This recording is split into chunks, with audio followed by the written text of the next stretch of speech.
Welcome back. All right, it's the moment we've been waiting for. We're taking you to Legoland this morning. That's right, Carly. You heard that I am still raving about my trip to Legoland this past weekend. We had a wonderful time. And you know, when you think of Legoland and all the Legolands around the world, if you will, you think of course, the models, the replicas, the statues made out of Legos, which are always just so mind-blowing, the detail. And I was so impressed by all of those. And of course, then the Legoland has the rides and attractions and everything. But at its core, it's all about the building. And so I actually got the chance to talk with a master model builder and find out everything that went into none other than the new addition to the Star Wars land. Cool. Take a look. You hear Carly and I say all the time that we have dream jobs, but I've got to say I've met somebody else who has a pretty awesome dream job himself. I'm talking about AJ, who is a master model builder here at Legoland Florida Resorts. You must hear that all the time. You have got the best job, I think, of all little kids dreaming out there, and some adults too. Absolutely. You know, I mean, I've been a Lego fanatic since I was a kid, and when I found out that I could actually do it as a job and pursue it as a career, my mind went, oh my God, I was just so excited. Well, it's ironic in talking with you, you say one of your tests for the interview process was actually building a spaceship, which worked out pretty well for this new Star Wars exhibit that we're going to talk about. Yes, we do have an assessment process. You get to build some things that kind of explain you, and there's a couple other stages in the process. And I did. I built a spaceship because I'm a Star Wars fan. I love science and all that stuff, so I thought it was the best fit. So a Star Wars fanatic, as you put it, and then you get the plans that now we're going to have this area at Legoland, or at least build this Legoland area even more. What is behind us, and how long does this thing take? So what we have is the Star Wars Force Awakens cluster. It took over 4,000 hours to build every single model that you see here.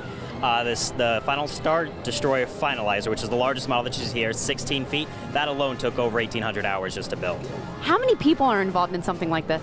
So we have a large team over at the hub down here, and it took probably about 20 people making the entire cluster that you see behind us. So many times you think of Legos and you get the instructions out and you're trying to build it like it looks on the box. What's it like to have no plans, just kind of have what's in mind, and then, oh, by the way, you've got to get it approved from the Star Wars people? How does that process work and lend to some creativity? I mean, it definitely starts in a design process. You know, the creatives definitely have an idea and they take it, they fly with it. We create these digital files, and then that's actually kind of our blueprints that we build the models off of ourselves. So you do have blueprints? Yes, we do have digital files that we can kind of take down tier by tier, but there's no step-by-step instruction. See, I need that step-by-step for sure. That's why I do my job and you have your job. And when it comes to being able to build these massive things that I'm looking behind me, any idea of number of actual bricks used, or how about the glue used to hold them together? I know there's so many questions that you must get. So we do have a special glue that we use to put these models together that keep them sturdy and sealed. However, this entire cluster that you see here took over 500,000 bricks just to put all together.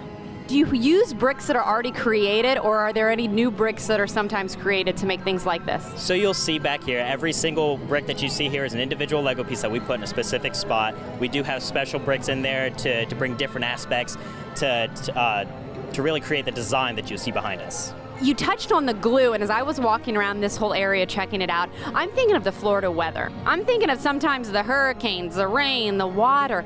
How are you able to keep that in the back of your mind when you're putting everything together? It's really just a super secret glue that we get to use that really brings the model to life.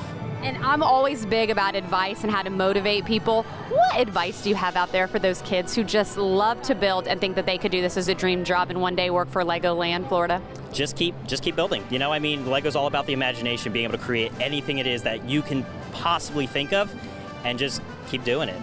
And in the meantime, come out here and visit this Star Wars area. Again, explain how big this is and what visitors can expect when they come out and visit this summer. Oh, it's huge. I mean, you'll see here every single Star Wars movie so far has been created here at Legoland, Florida. We also have a huge mini-land cluster behind us of different places around the United States.